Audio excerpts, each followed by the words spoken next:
সনাতন গোস্বামী পাদ রূপ গোস্বামীর বড় দাদা। তা সনাতন গোস্বামী পাদ মানুষে ভজন করতেন সবসময়, তো গুরু দত্ত মঞ্জুরি দিয়ে ভজনা করতেন।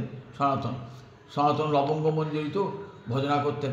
সনাতন একদিন দেখছেন যে রাধারানী এসেছেন ফুল তুলতে, কিন্তু গাছের ডালটা উঁচুতে। কৃষ্ণ বলছেন, রাধারানী আমি ডালটা নামিয়ে দেবো, তুই ফুল তুলবে।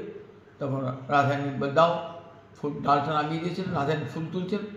গোবিন্দ ভাবছেন যদি একবার ডালটা ছেড়ে দিই তাহলে রাধারানী তো পড়ে যাবে নিচে, মজা করে দেখি একবার। এই বলে ডালটা ছেড়ে দিয়েছেন, রাধারানী মাটিতে লুটিয়ে পড়েছে, আর গোবিন্দ হাসছে। এই দেখে সনাতন গোস্বামী পাদে হাসি এসে গিয়েছে।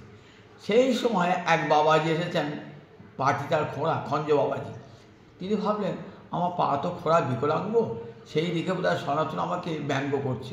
চলে গেলেন খুব বিষণ্ণ মনে, যে সনাতনের মতন পরম বৈষ্ণব আমাকে দেখি ব্যঙ্গ করলেন। তখন সনাতন গোস্বামীর পর ধ্যান ভেঙেছে, দেখছেন তারপর থেকে আর কোনোদিন ওই লীলা স্মরণ হয় না, লীলা স্ফূর্তি হয় না অন্তরে। একদিন ভাই রূপ গোস্বামী জিজ্ঞাসা করছেন, কেন ভাই আমার আর লীলা স্ফূর্তি হয় না কেন? তবে ঋষি দাদা কোনো বৈষ্ণব অপরাধ ঘটেছে। বৈষ্ণব অপরাধ ঘটেছে কী করে? আমি তো সজ্ঞানে কোথাও বৈষ্ণব অপরাধ করি নাই।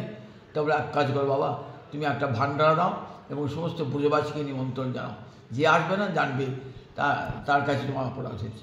ভান্ডারা দিলেন, সমস্ত ব্রজবাসী এলেন, সেই খঞ্জ বাবাজি এলেন না। তখন বুঝতে পারলেন সেই খঞ্জ বাবাজির কাছে অপরাধ হয়েছে।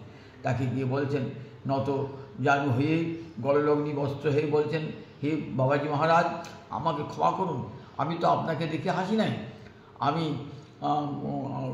গোবিন্দ একটি লীলা স্মরণ করছিলাম, লীলা স্মরণ করতে করতে হাসি এসেছিল, সেই লীলাটির কথা যখন বললেন তখন সেই খঞ্জ বাবাজিও খুব লজ্জা পেয়েছেন। তিনি বলেন, ছি ছি, আমিও তো একটা অপরাধ করে ফেলেছি।